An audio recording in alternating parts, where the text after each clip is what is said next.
a bit of water retention, oh, like you see it automatically. And it kind of gets into your head and it's like, oh, I'm a bit fat. And whereas before bodybuilding, I wouldn't even know what water retention looked like. Welcome to the only place where real, raw, and vulnerable conversations happen with IFBB Bikini Pros to give you an inside look at their struggles, strategies, mindset, passions, and all of life beyond the stage. This podcast is made to inspire, motivate, and remind competitors and the average gym goer that even the most extreme lifestyles and elite athletes have their ups and downs. Thank you so much for tuning in today.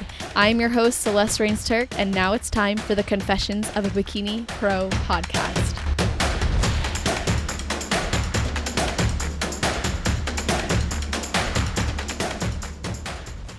Today's guest is a 24-year-old IFBB Bikini Pro, of course, and full-time law student based in Montreal, Canada.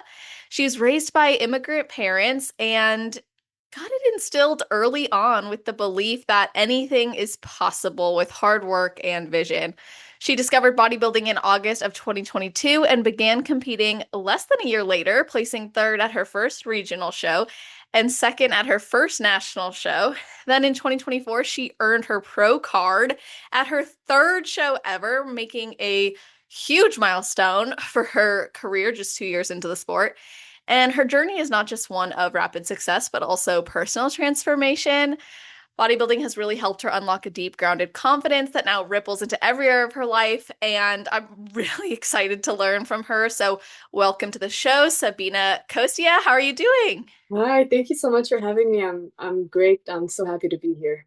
Me too. I'm happy that you're here. And before we get into everything, I like to ask if there's anything you do or maybe you think about right before your heel hits the stage.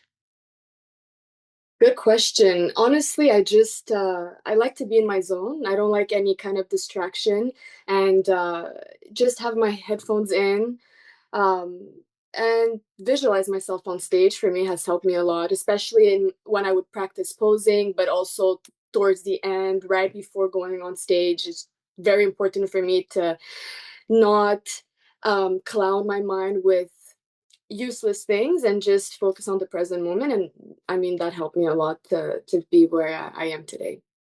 What are some of the things you visualize?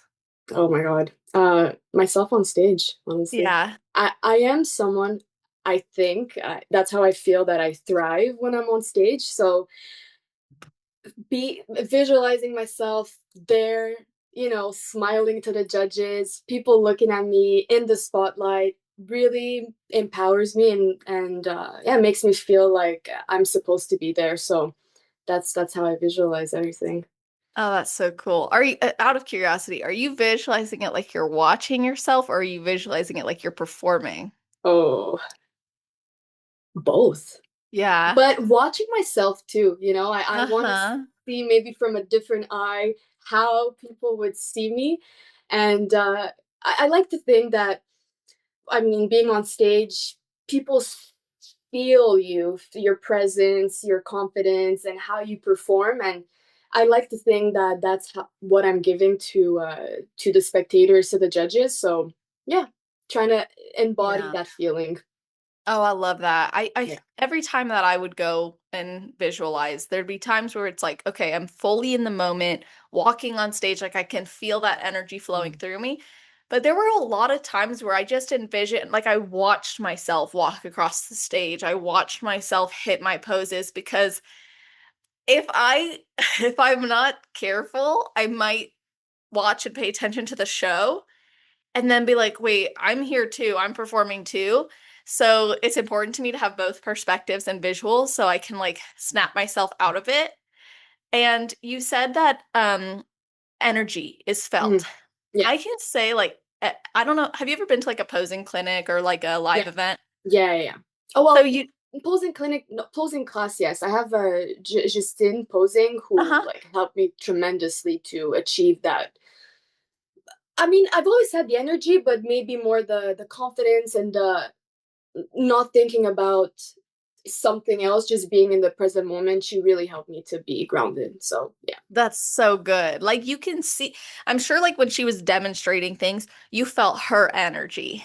And like every time I go to a posing clinic or a workshop or an event, usually I'm speaking on mental health, but then I might help with the posing and I'm watching and I can see like there's different personalities. Like one girl comes out with this like sassy, fierce Mm-mm-mm. type of energy, and this other girl's like bubbly and like you can tell she's gonna like laugh with you backstage. And it's like you don't um when you're backstage, you're kind of in your own world. A lot of times you don't pick up on that. But when Yeah. you see someone, so we know it's happening for us too when we're on stage. So how would you describe like your energy and posing style?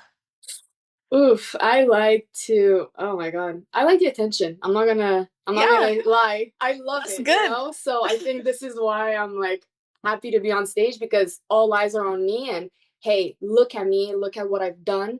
I'm here. I'm fierce. I'm a bit sexy. I got the eyes, the smile, the all in the right places, and yeah, that's how I just a bit just fierce I enough love to like I don't know make the judges fall in love or that. something like that. That's so awesome. And like we said earlier, like you started in 2022, but you hadn't even like in 2019, you had never even stepped in a gym, No, right? yeah. Oh my God, I stepped in the gym. My first time was after COVID in 2021. First time ever. I would train during COVID. My parents built an at-home gym, and I would do it here and there, and but never followed the plan. Never ate my protein intake. So yeah, first time in the gym was in 2021. Whoa. Yeah, yeah. But I was a sportive for throughout my childhood. I used to do a lot of Okay. swimming, so I already had like a build to myself, but not the muscle that's needed to bodybuild. Wow. So how did you go from that to like literally hearing about competing and committing to it? Because that's a big Mm. change to go from here Yeah, and there, I'll throw the weights around to like I'm training and I'm consistent and I have a plan and I that's what I do is progressively overload with that yeah, plan. yeah. You're right. It's definitely black and white. And I remember my first time ever hearing about bodybuilding and seeing how the girls would look. I was kind of judgmental. I was like, stripper heels. I wasn't really. Then it kind of got brought to me while I was training. Hey, you would be a good bodybuilder. My shoulders are wide, so people would come up to me and tell me that. I was like, no, like never. I would never do it. And then I met my boyfriend, and he was into bodybuilding since a young age.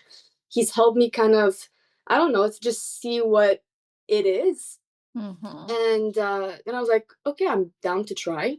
I like to set goals for myself. And I think at that point in time, being in the gym and without a clear vision was kind of boring. So I wanted to do something more exciting and something that's worthwhile. And I saw Jeanette, she's my coach, and I went up to her and I said, hey, I'd like to try. Looked at me, she's like, heck yeah, we're doing it. And so it stuck with me, like I can't even explain it to you. It really, um yeah, it was when I started, it wasn't hard. First, like following a meal plan, following a training plan, it all was supernatural. And just achieving goals, for me, that was what really led me to bodybuilding, So being you were goal driven. 18 at the time, right? No, I was 21. Oh, 21 by then. Okay, Yeah, okay. yeah, yeah. I was Yeah, 21. still young. Yeah. Yeah. No, wait, 22. Something like that. Yeah, 23? because I don't even remember. 25, remember. I'm turning 25 at the end of July, so yeah, okay. yeah, 22, 23. Yeah, Yeah, that's like a big change. I mean, it yeah. really is. So when you finally decided, okay, yeah, like I'm gonna go up to her and say like I want to do this, had your vision of bikini competitors changed at that point, Oh or were yeah. you okay? Oh yeah, for sure. Oh, I wasn't, no, it was that judgmental voice in my head really was because I was unaware of the sport and the sacrifices and oh my God, just everything that goes in the mental fortitude, just everything, very Mhm. unaware. Um, and being in the gym, seeing other people train very hard, be shredded, uh, was the motivating factor to be like, okay, I want to try it and see for myself if I like it or not. And I loved it. So, And your boyfriend, he was mm, really influential in that yeah, too. So how yeah. did seeing him like live day to day affect maybe your view on, okay, I'm gonna have to train consistently and diet a certain way? Like, did it influence you in that regard or make you question it? Yeah, so the training part for sure. Um, he always, I mean, he started being into bodybuilding at like 14. So he'd had a lot of knowledge by then, and we would train together, and I would see his techniques and how he would lift and how hard he would go, and he would push himself past the limit. And yeah, that was really motivating to see that and be influenced by his work ethic for sure. And it's funny because when I started bodybuilding, he was uh, not sure anymore. And then during my first prep, he decided, okay, I'm gonna prep at the same time, and we did Wow. like very like similar preps and spaced out shows, but yeah, at the same time. So it was a fun experience to do that with a partner. Yeah, that's really awesome. Yeah, of And you guys are still together and course. Yeah, yeah, and does he still compete no, actively? Okay. no, he doesn't. No, he realized that it's not for him anymore. And to be I don't know. I feel like for men it's definitely different than for women. Men need to really, I mean, take a lot of supplements and eat a lot more, and it's definitely more pricey for them. And Mhm. he didn't see it long term, so no, he doesn't train as hard as he used to. But he's taken other hobbies like running, and he's still very active, but not bodybuilding style anymore. Yeah, I think that's really cool though, because he gets it, Yes, and can exactly. support you with that. Of course. I don't think he's really helped me. I mean, he supported me all throughout anything like that off season prep. He was at my shows, drive to Toronto, just everything. A big supporter, and I truly don't think I could have done it without him because he really was, yeah, my number one fan, and he did a lot of sacrifices for me to be where I am and to achieve what I wanted to achieve. So I'm very thankful for that. Yeah. That's so Yeah. awesome. And I mean, to go from like just starting competing to then seeing your hard work really come to fruition by earning your pro card.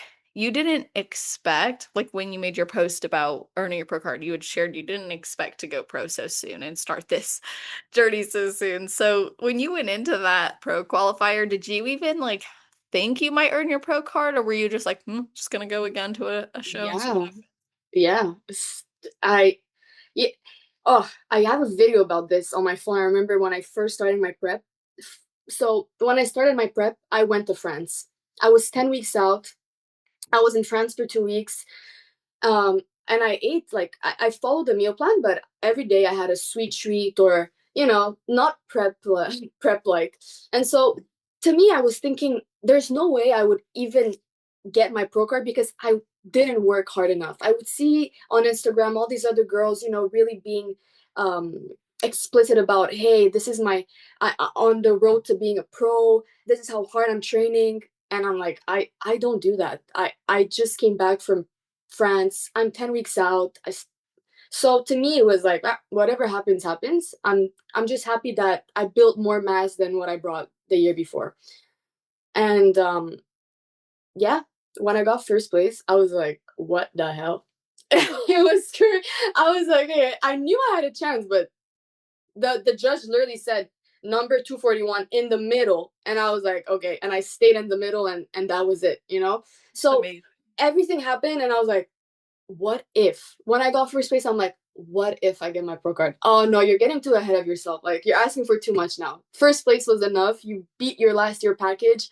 Be happy. And then it happened. And I was like, there's no way. Yeah, no. Never thought. It was beautiful, yeah. But like truly like one of the most beautiful days of my life, if I could say. Wow. Yeah. Everything happened so like beautifully. I've never been so much in my zone as I was during that day. Really outside noise, completely blocked, just me and myself, and very at peace also. So that's how I knew I was like, okay, it's the right thing to do. It was very nice. I think that would have been a positive experience no matter what happened just because of that alone. 100%. Oh my God. I've never felt like that. Like really, I don't know, the stars aligned perfectly. It was really a peaceful moment. Like I can't even explain it. It was incredible. That's so cool. And you know what? I think something that stood out to me about what you shared was Mm, you had seen what other people were posting yeah. and it created this thought in your head of like, well, I can't compete with that. Like I'm not working as hard, at least at that point, 11 weeks out, 12 weeks out. But the reason that stood out to me is because I remember when I very first competed, I was like annoyed that the girls who beat me were like like talking about cheating on their diet backstage. And I was like, Mm, I didn't miss a meal. I didn't and I that was like so humbling because I realized bodybuilding is not about when it comes to the judging, it's not about how you execute it every day. yeah. It is about the execution when it comes to your own personal fulfillment and satisfaction and knowing you followed through on your commitments and your standards for yourself.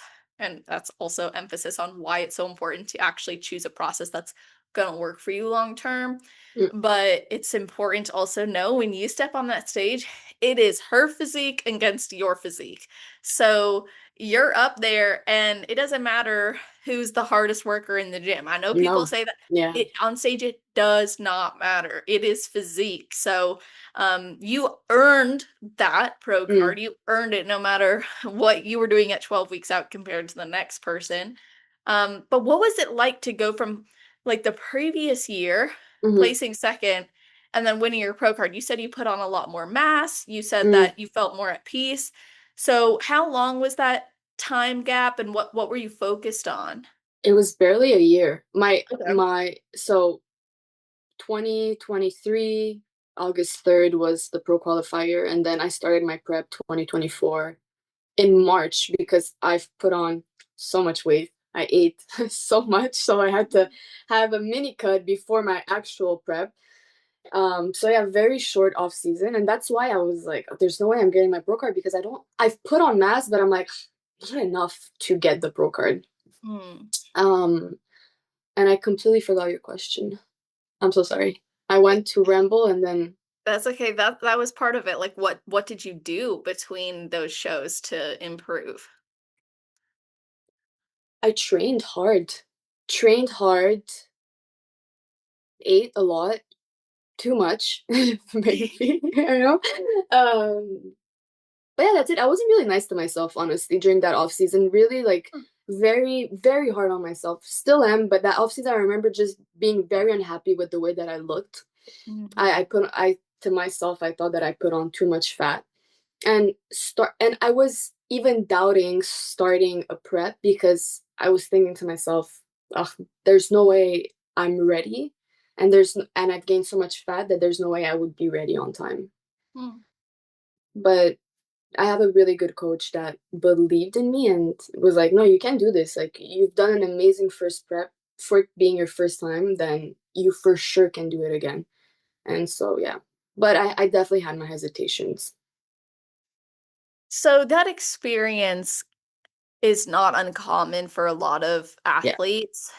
And I'm curious like how your outlook on food and your body has evolved with you in the last few Mm, years, especially now being an improvement season for your pro debut yeah. year. Um yeah, what's the evolution been like for how you view yourself and how you view food? Mm, really, sometimes it's positive and sometimes it's negative. Um, but how I view myself and my physique, depends on the day and if I wake up with or without body dysmorphia. That's literally the joke. It's not a joke, but it is a joke because at this point I'm like, I don't know. I can't escape it. So uh but I've learned to love my body a lot more just because I'm looking at myself and I'm like, this is my work. I did that. Nobody else could have done it for me. I'm the one who woke up in the morning to go to the gym, to push myself, almost pass out and puke at the gym to look the way I look right now. And I'm happy with myself and my physique shows that, hey, I'm putting so much work into what I'm doing. Food wise, yeah, I would say I have a toxic relationship with food. Like I don't know how to explain it, but whenever I would have a cheat, especially even right now, it's like the first thing that comes out of my mind after I finish eating a cheat meal is, "Oh my God, I'm never doing this again." Like that's it. This is the last time I'm eating like this, and then I go back to eating on my meal plan, very good, and then oh, I'm gonna have another cheat. Okay, this is the last time. Very, very like negative Yeah. around bad food. So it's a work in progress. I don't, the thing that I'm proud of is that after my first show, I was binging a lot. I was eating whatever I could eat because I might not have it again. Now, if I have a bag of chips inside of me and in front of me, then I'm not going to finish the whole bag. I can control myself and put limits It's a because good I know deal. that tomorrow I can have it again. So, Good. yeah. Do you switch to like are you do you do macro approach all year or in improvement season? Like I count grams, Yeah. Do you like, carbs, yes, protein, that's what I was not wondering. calories. Yeah, yeah. So macros, yeah. Okay, cool. And something that you had reflected on in the beginning of the year that I think ties into this discussion on food relationship was that you had gone on vacation, and that can be very difficult for a lot of active Mhm. competitors. Even those who are just transitioning out of competing, it can be a difficult transition. Like you said, um there's this part of you that really wants to enjoy the food, but then sometimes you act on that and it doesn't feel right. And Yeah. mainly that's because of our identity. So I'd be curious to hear more about that experience because you had shared that even though you continued to train and track your steps and do cardio, you did not stress about calories Mm. or food. So, how did your comfort level in your choices, or maybe your trust in yourself, evolve with that trip, if it did, and how did you apply like your previous knowledge of maybe tracking and training to support you with that intake? Yeah. Um, I would say during that trip, I made the conscious decision that I know I'm not gonna follow my plan to the T, but I had access to a gym. So I told myself that every single day I'm gonna maybe not train every day, but at least do 10K steps. Because, like, why not? So that was a promise to myself. I kept it every single day. I was active, so that's why I was able to allow myself to cheat on my diet because I was making up for it with cardio. Maybe this is not the right I'm way gonna to say, do wait a things, minute. but That may not but be what I would but recommend. it was like in a way it did make it more positive because I had that control. Mm. And some days I was like, oh, I'm not gonna have that. I'm gonna eat what my meal plan allows me to eat. So yeah, Yeah. but it is hard, and I don't even know if one day I'll be able to escape it because we go to such extremes. We see ourselves incredibly lean, and then a bit of water retention. Oh, you see it automatically, and it kind of gets into your head, and it's like, oh, I'm a bit fat, and whereas before bodybuilding, I wouldn't even know what water retention looked like. I had no clue. Now, one off meal, it's like, oh wow, yeah. So And some of it's just in our head too. Some of it's just, I made a decision that maybe I don't normally make or I'm uncomfortable with the fact that I made it and didn't plan to make it. And now I'm exactly, seeing my body differently. exactly. Everything is in our head, I think, and I'm Hmm. sure there are ways to. work around, having a healthy relationship with food. And I'm actively trying to do that, but some days are harder. And I'm sure you can relate. Girl, you should do my food relationship series. I'm not trying to like self promote right here, right now, but like I think you would really actually like it and benefit from it. What is it? What is, if you could explain it? So it's a 7-day coaching series that I made. It's on the psychology behind how we eat, what we eat, especially as competitors. So Mm, I built it with a video training, almost like a little mini workshop, and then a full step-by-step like PDF workbook that you'll apply it with. And you just explore your current relationship with and your ideal relationship with food. You go into like cravings, emotions, binge eating patterns. Like we cover a lot of things. no. Yeah, and my whole mission is to help people to make peace with food without sacrificing their physique goals because I was there. I know how that felt. And I was like, dang, like, am I just gonna have to quit competing in order to be able to Yeah. get through this? Like, is this gonna be how I think and act around food forever? So I really dedicated my history of background in psychology and clinical mental health counseling Cool. to developing it. So I'm mentioning that if you sign up, awesome, it's free, but even for other people who might be relating to what you're saying. I would love that. No, any help would be very appreciated. Yeah, Yeah. 100%. yeah, Yeah, yeah, yeah. Just a amazing. better understanding of, hey, what's going on, and understanding what's going on can help me. Maybe Exactly. yeah, Yeah. Well, you that's guys, that's on something celestial.fit/food series. Uh, perfect. since we mentioned it. I'm gonna Awesome. I hate that I put you on the spot, but I'm glad no, you're so open to it. I love that. Thank You're you. like, I'm when you said you were actively like learning, I was like, okay, I think it's safe for me to recommend a learning Yeah. No, of course. opportunity. I appreciate it. Anything, Yeah.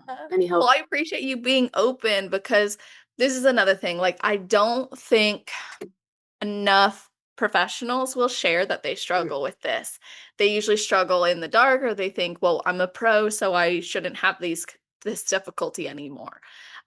But like you said, there's also this aspect to competing where you can't really get away from how you see your body. Once you compete, yeah. you and like the same thing goes, I don't know if you experience this too, but like post show, wearing a bikini Mm, is so different because you go from doing check-ins in a bikini and seeing your body get smaller, smaller, smaller, tighter, tighter, tighter. And then you are like going to the beach in a bikini or to the pool in a bikini and you're like, something doesn't look right. In reality, you look better than probably, I mean, you do look better than the majority of the population. yeah. But you see it as I don't look like I did the last time I was in a bikini. And that's when Mm, you're on stage or doing your prep, really. yeah. I don't know if you've felt that way Oh too. yeah, of course, for sure. Oh my God. S- And like you look at your fat rolls and your whatever, your Yeah. extra fat on your stomach, and it's like, oof. I have to suck it in a bit, or yeah, of course, so many times, but um, I yeah, I don't know if it's I just think that because we chose a sport that's so body focused, body image, every single day it's like body, body, body. You wake up in the morning, you go, oh, I don't have a big enough glutes. I don't have it. So there's like that voice in your head, your little personal critique that every single day, that's what's gonna happen. Your body, your body, your body. So this it's just an emphasis and a focus on it that how do you come out of it? This is what the sport is. Critique your body. For I sure. like what I think it is. So yeah. Oh, 100%. And like when you get feedback about something with your physique, like for example, when I got feedback I needed to grow my shoulders, like I would just be so fixated on how do my shoulders look today? Are my shoulders looking bigger? Am I pushing hard? Are they getting a pump? Am I feeling this? Da, da, da, da, da, da, da. Nothing really else mattered. Mm, And as a bikini competitor, I've found with most of the women that I support, I'll do mm, this like body image check and I'll ask them like, where do your eyes first go when you look in the mirror? mhm. And most of the times with bikini competitors, I hear waist, Yeah. shoulders, glutes. And it's just to your point. It's a it's a physique oriented mindset we carry every single day. And on top of that, every choice we make has a direct impact on it. So we Yeah. can't really get away from thinking, Yeah. how might this stressful event even, like, take food out of it, take what you wear out of it. A stressful event where, like, oh my gosh, it could affect my physique, or I didn't sleep enough. I'm gonna have I was to, gonna say literally that. Yeah. yeah, everything is You wake up connected. puffier. Like what? Yeah. Yeah. And it's crazy because we are wired to see that automatically on our body. Whereas other people that don't even do the sport, they're like, "What are you even talking about? It doesn't make sense." Sometimes I wish I could go back to that, Mm, if I could continue to do bodybuilding but not be hyper focused on my body. for sure. That would be amazing. Yeah, 100%. It's interesting. One of the questions I had for you, and maybe you've answered it already, but I'm still going to ask you, if you could put a warning label as well as a get excited label on competing, what would Mm. you notice that risk or warning label, and what would you notice like the best part? Best part is growth, like mental growth. Oh my god, really unlike any other. Prepping for a show really, oh my god, you learn so much about yourself and work so much on yourself without even wanting. It comes naturally. Warning label. Uh, I would I would say that the self critiquing that never stops. That for me, it's I would say the hardest thing to deal with. Yeah, and I appreciate again your realness in this, and you've honestly like grown a lot, as you said, as a woman, as a person. I think that is one of the best parts about competing. You grow inside and out. So right now you are also in law school, right? Yeah. So how far along are you in that journey, and Oof. and what's that like? Just tell us about that. Yeah. Oh my god. I'm gonna start my last year in September. Whoa. Um. Yeah. I'm excited. I'm excited to be over. But no, I love law school. It really like brought me so much knowledge on the world and also a lot of confidence in myself. But um, the balance of law school and bodybuilding is definitely extremely hard. They're both very extreme things. And law school, I'm gonna say I'm a really good student. I have a high GPA, so I really give a lot of myself to studying, to being in class, as much as I give myself to bodybuilding.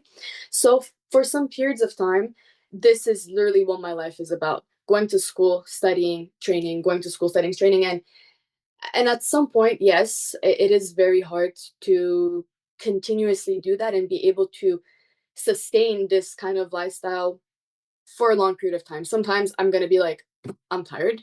I'm going to take a break, Hmm. not train, and just, but um, I have I have lot of dreams as to bodybuilding and becoming a lawyer, ideally where I would like to work. And sometimes I do question if the kind of law that I want to practice will fit with bodybuilding. And just because time wise, it's What very is the consuming to practice law, what's the type of law you wanna get in? business law.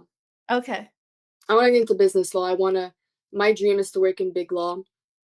And yeah, I think a big part of bodybuilding, well, I don't know if it's gonna be there, but the decision hasn't been made yet. So I'm still very attached to bodybuilding, and I don't think I would let it go anytime sooner. Especially because right now I have a clear goal as to a potential pro date. It's like, oh, if I could drop everything and just do bodybuilding, and if bodybuilding paid me, I would do it in a heartbeat. Mhm. I think it's, yeah, beautiful. Well, Yeah. that's really amazing that you do it for free, right? Like, it's a hobby And you I choose. still do it. Yeah, yeah, yeah. Yeah. Yeah. Like we all do it for free. Mhm. And we're Mhm. still, yeah, then it's something so special in there that and Yes. nothing else can bring, yeah. You have to really love it to be committed to this long term, because there's, what I've noticed is there's sometimes judgment around, like, pursuing this sport, as an adult. It's like, well, it doesn't Jeez. pay you. And you're like, why does it have to? I agree. Oh my God. And I've had this conversation with so many people from my gym, right? Uh, Mhm. they like to share their opinion a lot, and whatever, that's fine. But everybody's like, bodybuilding is not worth it. Really, you should focus on being a lawyer. And yeah, I can agree, but also, but you don't know what it's like to Right. love bodybuilding and be good at it and actually see a future for yourself in there. Yep. And why can't you do both? I mean, I could argue, and I'm sure Yeah, you too, that bodybuilding has actually helped your progression in law yeah, school. Like 100%. discipline, focus, keeping yourself hydrated, health. I mean, like, I don't know if in law school they did this in clinical mental health counseling. Like in my degree, they were like self-care. And I'm like, y'all, my lifestyle is self-care. Yes. Yeah, You yeah, too? 100%. Mental health, big thing in law school, big, big thing. Really, like for students, it's hard to keep a good mental health in high school. In I know what university. Yeah. you meant. In law school, what the hell? Yeah. And But a lot of people don't train because they don't have the time. A lot of people. So when they hear I'm a bodybuilder, like, you have the time to do that? I'm like, yeah, yeah. If it's my lifestyle, so yeah, I'm gonna do that. I would be lost without it. Like, imagine not training and just studying, sitting on your ass every day. Oh my God. Yeah. No, Yeah. I can't. I cannot imagine. I Yeah. only this year, 2025 was the only year I competed while not being a full-time student. It was a different experience. Okay. Created other responsibilities for myself. Like I got married. I have a stepson now. Like there's other things, that came along. But first time not being in school full time doing it, and I look back and I'm like, I'm so glad that I competed throughout my years in school because that gave me something else. It was something else that um it wasn't just about school or meeting grades or studying. It was like I Yeah. got to go and relieve myself through the gym, through nutrition. Like I think sometimes the only reason I was able to keep myself nourished while also studying was because I had meal plans or a Ex- macro to hit. exactly. Yeah. Exactly. I agree. Yeah. So it Yeah, you're helps right. you. It really does. Really, really does. So I'm excited to not be in school and compete. I think that's a different ball game. I'm sure it was fun, right? Yeah, it was fun. It was good. It was just different. Part of me actually I think I got a lot more sleep. Whew. I actually was like, oh, this is what it feels like to Oh, sleep on prep. Wow. I yeah. didn't Oh, wow. possible. Yeah. You were doing your prep while you were in school, like while you were studying for exams. Yeah. How were Well, you like able to do that? literally, what did you say? How were you able to do that? To, like, be so depleted also mentally and be able to focus on your exams. This is gonna sound really probably morbid, but like growing up with like disordered eating patterns, and then also literally doing it from 18 years old all the way through. Like I didn't know any other way. So like Okay. get it and I played volleyball my entire life too. So being a student and being an athlete was just it was how we functioned in my household. It was just like what I knew. But when it came to like my master's degree, that was a little more challenging. And the Mm, only way I did it was waking up at like 3:30, 4 a.m. there's to no get way. cardio and then go to the gym. And then I had to do like my cohort groups. And then I had to do, and I studied online, which helped because I could get ahead on some of the work. Yeah. And then um, I think it was a week before I went to Pittsburgh, the North American show in 2022. I think that was September. Yeah, it was like a month or a couple weeks before that I actually got certified as a national certified counselor. I took the national exam, and I was like, and I took that early, and I'm not even kidding you, Sabina. Part of me was like, I should not take this exam. Like, I don't know how I'm studying for this. Well, also, like that's also the same time as doing finals, the same time as doing your Oh my God.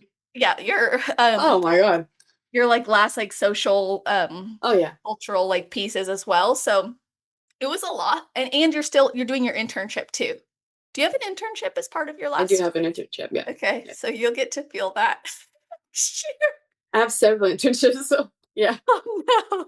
Oh, wow. That That's gonna be sounds but it's like it's this you just do it, right? Like, That's what I'm thinking, yeah. yeah, If you'll just you're do it, choosing to do whatever you're doing right now, you've chose it. You can right? back out of it, but the fact that you're still doing it, then yeah, you're doing anything you can to achieve that. That's great. That's beautiful. Exactly. Yeah.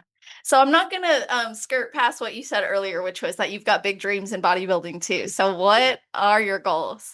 Yeah. Oh my God. I do want to make it to the Olympia, you know? Yeah. Yeah, say it. Uh, and recently in my gym, in front of the cardio machines, they put this huge poster, like wooden poster of Laura Lee at the Olympia last year, right in front of the You go cardio to a machine. bodybuilding gym? I do. Okay. It's called Monster Gym. And oh yeah, beautiful. Like I look at that when I do my cardio and I'm like, I visualize it, you know? I see myself, I'm like, one day I'm gonna make it. So yeah, that would be a dream come true. Not even to place, just to be there and be able to compete, Hey, Canada's turned out a couple Miss Bikini Olympias and Miss Bikini Internationals. right? Yeah. So Yeah. it's not impossible. I think Canada's structure for earning your pro card actually sets Canadian athletes up for really great success in this sport because it's already so competitive there. Very. Yeah. The Yeah. chances to win your pro card are lower, basically.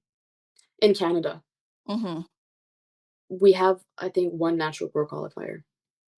One Yeah, natural pro qualifier that per year. That's it. So yeah, the chances are like I don't even know the math, but very low. very. And isn't it the Yeah, overall winner? exactly. The Yeah. overall winner. Not you don't even exactly. It's not even per class. It's the overall winner. Uh-huh. Yeah. So Whereas here we've got a good amount, like at least every quarter, sometimes multiple in a quarter. Then they just added another one with the Pittsburgh Natural Pro Qualifier, which I competed in, and that was only the top two in the overall win. But oh, the classes were so competitive and big. Like I was actually surprised that they only did the top two in the overall. And I always think that about Canada too. I'm like, you all have a lot of competitors now. It's not like Canada's just like so much. doesn't have competitors. It's like you guys are really having to battle it out. Yeah. Very and the girls are beautiful. Really like oh physique, glutes, oh like really great girls. Yeah. I follow them on Instagram and I'm like, wow. I think if I competed against you last year, I don't know what would have happened. That's awesome. I love that. Yeah. So, yeah, let's talk about just like confidence in general. Like, is there anything that bodybuilding has given you more confidence to pursue or do, whether it's like in family or in relationship or in other dreams or interests? Yeah, of course. I mean, I um seeing how much I've achieved in such little time and with the hard work that I've put in really gives me the confidence that I can dream big and I can make it happen and I am really confident that I can make it happen. I'm someone who works really hard, law school, like the gym, anything, very high achiever. So for me, it's like I can't be mediocre, otherwise I don't feel good. And so seeing that I was able to achieve that, really, I'm like, okay, I can literally do anything I want. And if I set my mind to it and I work hard, then I'm confident that I'll be there. So that's a big thing that bodybuilding has brought me. And just overall, seeing myself from an outside perspective, Hmm. that I'm being able to push myself every single day with maybe not the same intensity all the time, but yeah, being able to be my own personal cheerleader and yeah, just continuously grow, not be static in the same place all the time, and just seeing the evolution of who I am really gives me confidence that yeah, I can dream and then I can achieve them. Oh my gosh, can you? You totally are and have, like you said, you've got this evidence of that being true. Yeah. And hearing you talk, like, it gets me excited. It makes me want to do more. So I know you're probably inspiring so many people too who are listening to this. Like, I'm just feeling this energy in me of like, I'm gonna knock out my to-do list. I'm ready. Like, I'm ready. Um, so I appreciate that. And something you said also was the intensity can look different on different days Mm, or depending on the days. So how do you like because of that, how do you know when you're pushing yourself? that's a good question. Oh my God. Yeah, that's a really good question. Um, in the gym or in life, or both. That's a good, yeah. How about both? In the gym, it's really like I finish my workout and I get home and I'm dead. I can't even do anything else but just lay on my bed. And then I guess I'll start just reading a bit and working a bit. In life, it's really like I have every day a to-do list, tasks of the day, things that I want to accomplish throughout my day. So if I see that I'm able to accomplish everything and I'm proud of the work that I was able to do, then that's when I know I've pushed myself. And yeah, I mean, but it all comes in cycles. I guess some days, some periods of time, I push myself less because I have less to do. Sometimes I push myself the most because I have a lot of things on my plate and I want to achieve them all. So it depends. That's a really good point. Yeah, there's like some days where you really don't have any other option too. You're like, everything has to be done by Yeah, today. yeah, Otherwise, it won't get uh, done, or it's going to be late, or I'm going to miss out on this deadline, or I'm not going to be able to do XYZ tomorrow. Um, and so you have to almost be rigid in your commitments, but yeah. somewhat loose enough on the days where you do have space. This was like really difficult for me as like yourself, a very high achiever. The days that I did have space, I had to be like, you don't have to fill it. You don't Oh, have to fill it. You can rest. but also resting is like it doesn't feel good. Am I supposed to watch TV right now? Oh, it's never yeah. It's a Yeah. curse. It's a blessing but a curse for sure.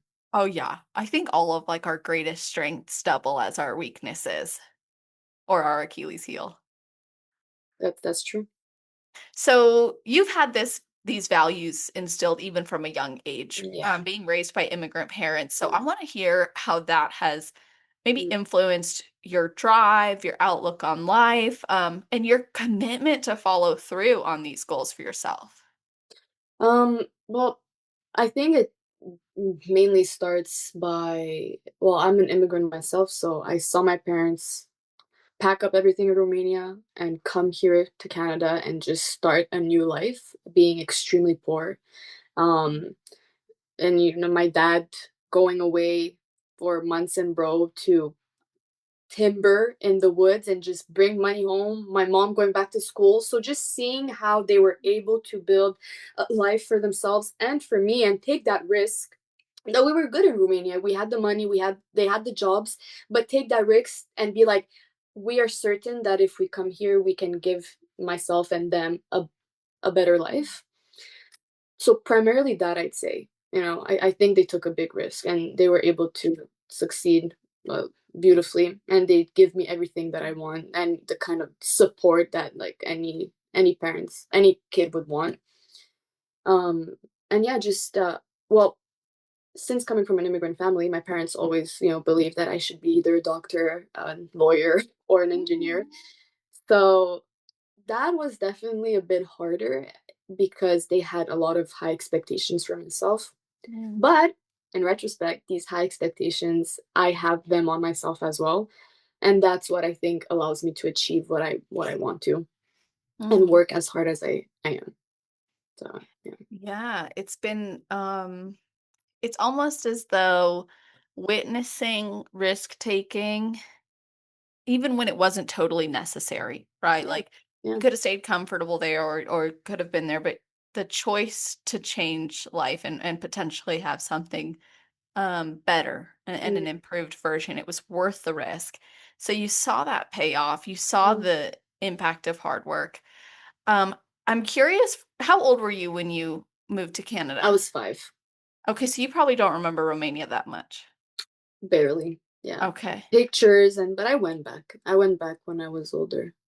What do you say, like, how would you describe the main difference between Romania and Canada? Very close-minded country. Really? Yeah, yeah, close-minded, yeah, very. And I would say a bit on the poorer side for sure. Mhm.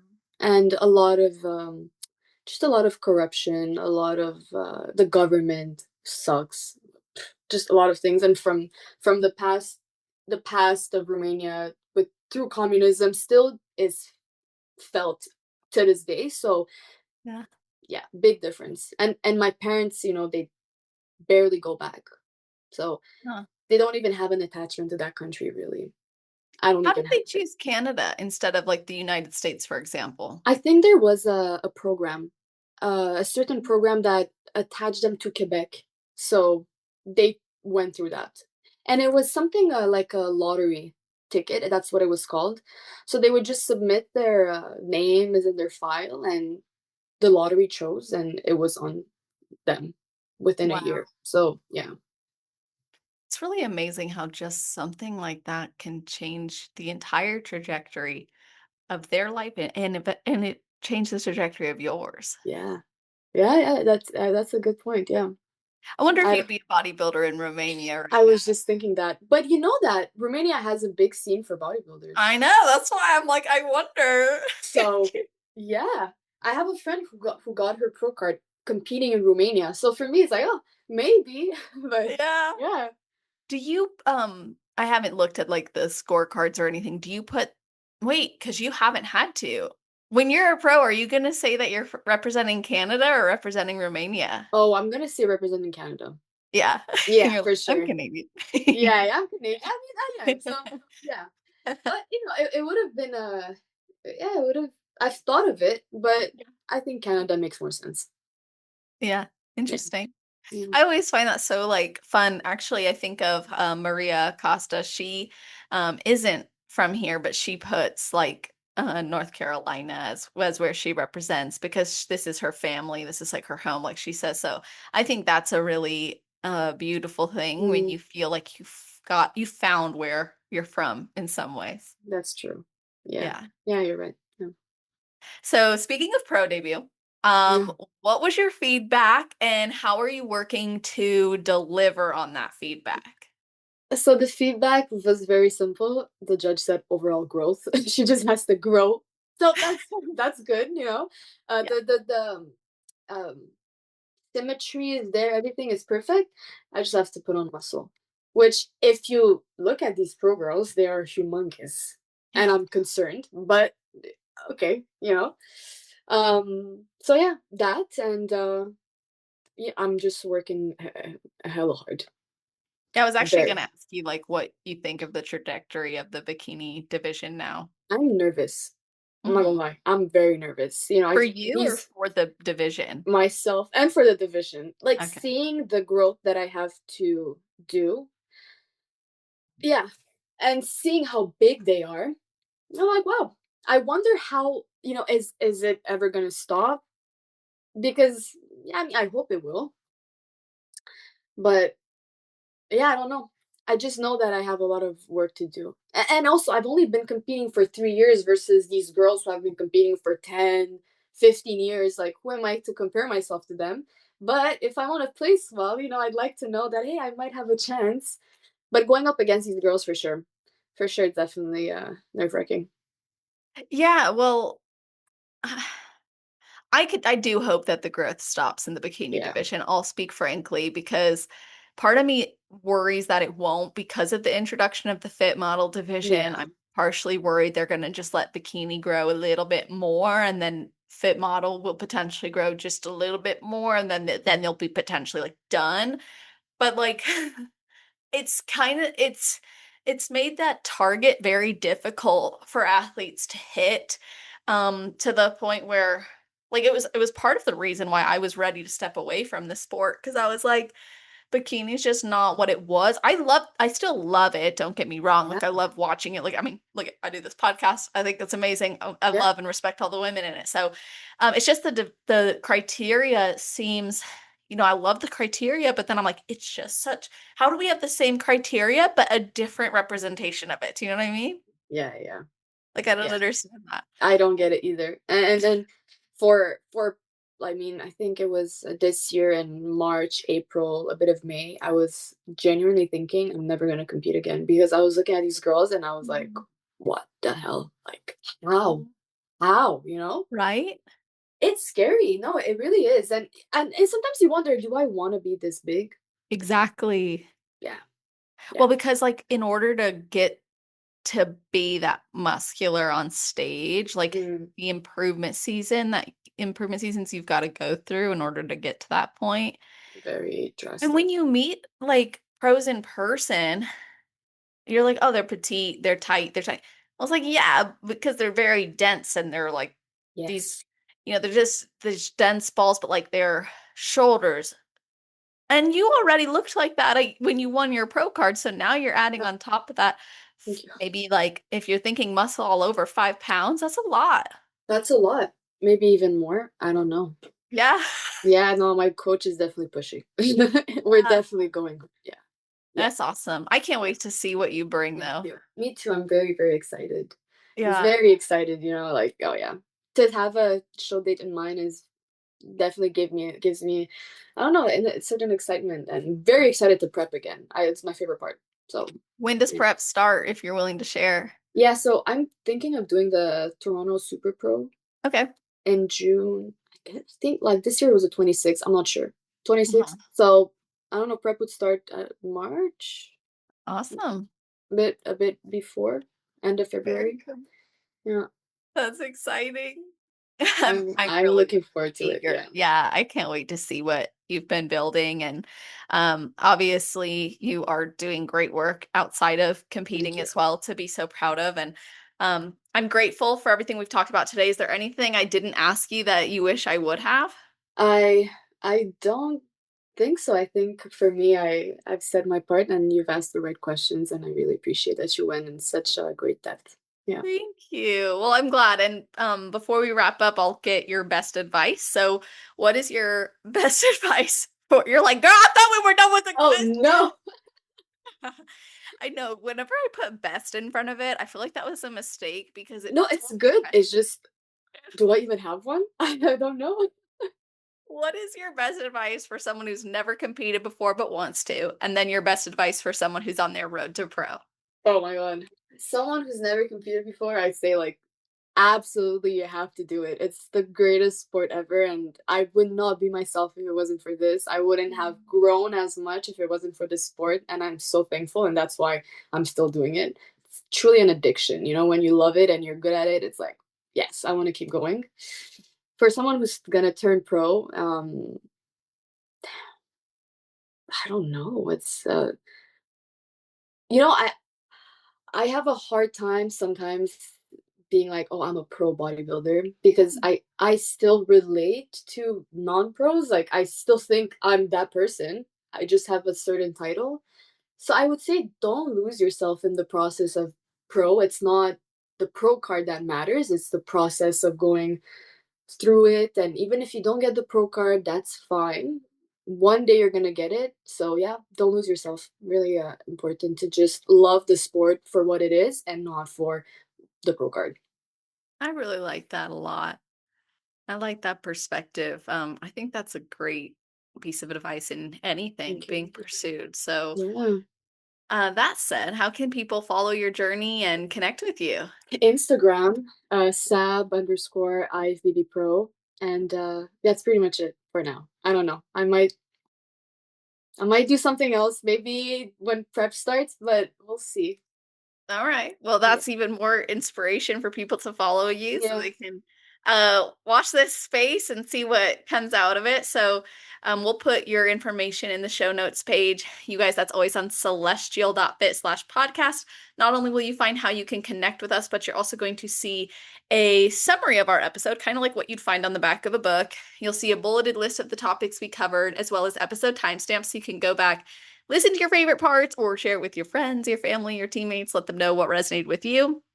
And of course, tag us as you listen or after you listen. Let us know what resonated with you, or reach out to us. It means a lot to the athletes. I mean, what's really cool about this show is a lot of you listening will probably be on the show one day. So Yeah. imagine like getting a reach out from someone else in the future. I just think that's so special. So I know it means a lot, and it also goes a long way for the show too when you do share it. So thank you guys for doing that. And Sab, thank you so much for Thank coming you on. so much. I appreciate it. Thank you so much for the opportunity. And yeah, I'm very, very blessed to be here. Thank you. Oh, you're so welcome. And to all of you listening, I hope you all have an amazing rest of your day, night, or morning, wherever you are in the world while you're listening to this episode. Just make it awesome.